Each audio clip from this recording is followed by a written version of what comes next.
പിണ്ടിമന വെറ്റിലപ്പാറയിൽ കാലപ്പഴക്കത്തെ തുടർന്ന് വീട് തകർന്ന കുടുംബത്തിന് പുതിയ വീടിന്റെ നിർമ്മാണം ആരംഭിച്ചു. സുമനസുകളുടെ സഹായത്തോടെയാണ് വീട് നിർമ്മിക്കുന്നത്. ഇവിടത്തെ മറ്റ് 4 കുടുംബങ്ങൾക്ക് ലൈഫ് മിഷൻ പദ്ധതിയിൽപ്പെടുത്തി വീട് നിർമ്മിക്കുന്നതിനുള്ള നടപടി സ്വീകരിക്കുമെന്ന് ഗ്രാമപഞ്ചായത്ത് പ്രസിഡന്റ് ജെസ്സി സാജു പറഞ്ഞു.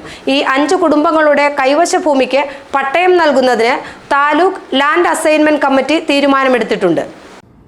പിണ്ടിമന പഞ്ചായത്തിലെ വെറ്റിലപ്പാറയിൽ ഹൗസിംഗ് ബോർഡ് വർഷങ്ങൾക്ക് മുമ്പ് നിർമ്മിച്ചു നൽകിയ പുത്തൻപുരയ്ക്കൽ അമ്മിണി കൃഷ്ണൻകുട്ടിയുടെ വീട് നിലംപൊത്തിയിരുന്നു. ഈ കുടുംബം പഞ്ചായത്തിന്റെ കമ്മ്യൂണിറ്റി ഹാളിലാണ് താമസിക്കുന്നത്. ഇതേ തുടർന്നാണ് ഏതാനും വ്യക്തികൾ വീട് നിർമ്മിച്ചു നൽകാൻ സന്നദ്ധരായത്. വീട് നിർമ്മാണം ഇതിനകം തന്നെ ആരംഭിച്ചിട്ടുണ്ട്. അമ്മിണി കൃഷ്ണൻകുട്ടിയുടെ വീട് തകർന്നതിനെ തുടർന്ന് സമീപത്ത് കാലപ്പഴക്കം മൂലം അപകടാവസ്ഥയിലായിരുന്ന മറ്റ് 4 വീടുകൾ കൂടി പഞ്ചായത്ത് അധികൃതർ പൊളിച്ചുമാറ്റുകയും കുടുംബങ്ങളെ താൽക്കാലികമായി പുനരധിവസിപ്പിക്കുകയും ചെയ്തിരുന്നു. ഈ കുടുംബങ്ങൾക്ക് ലൈഫ് മിഷൻ പദ്ധതിയിൽപ്പെടുത്തി വീട് നിർമ്മിച്ചു നൽകുമെന്ന് ഗ്രാമപഞ്ചായത്ത് പ്രസിഡന്റ് ജെസ്സി സാജു പറഞ്ഞു. ഹൗസിംഗ് ബോർഡിന്റെ ഉടമസ്ഥതയിൽ നിന്ന് മാറ്റിയ സ്ഥലം ഈ കുടുംബങ്ങൾക്ക് കൈമാറി പട്ടയം നൽകാൻ നടപടിയായതോടെയാണ് ലൈഫ് മിഷന്റെ സഹായം ലഭ്യമാക്കാൻ സാഹചര്യമൊരുങ്ങിയത്. അമ്മിണി കൃഷ്ണൻകുട്ടി എന്ന് പറയുന്ന ആൾ അന്ന് മുതൽ പഞ്ചായത്തിൻ്റെ കമ്മ്യൂണിറ്റി ഹാളിലാണ് താമസിപ്പിച്ചിരിക്കുന്നത്.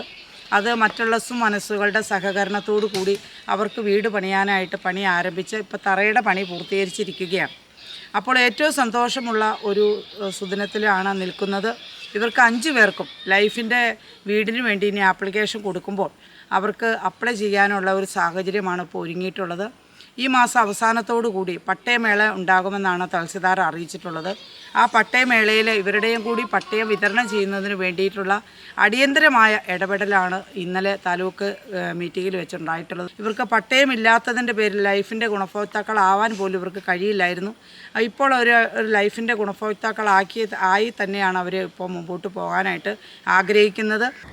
കഴിഞ്ഞ ദിവസം ആന്റണി ജോൺ MLAയുടെ അധ്യക്ഷതയിൽ ചേർന്ന ലാൻഡ് അസൈൻമെന്റ് കമ്മിറ്റിയാണ് വെറ്റിലപ്പാറയിലെ 5 കുടുംബങ്ങളും പട്ടയത്തിനായി നൽകിയ അപേക്ഷ അംഗീകരിച്ചത്.